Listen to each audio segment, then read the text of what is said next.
Music अच्छा लगा तो लाइक सब्सक्राइब कर देना। अलिक कस्तो हुन्छ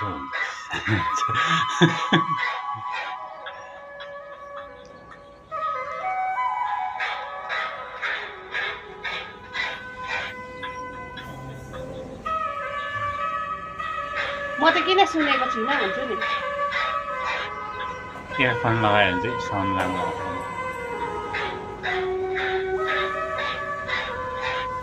लाइक गर्नु मुखले बोल्नु न, मुखले इशारा मात्र। लाइक कर दो और सब्सक्राइब भी। भरे एउटा रियाक्सन गर्छ मजाले सुन्दैछ।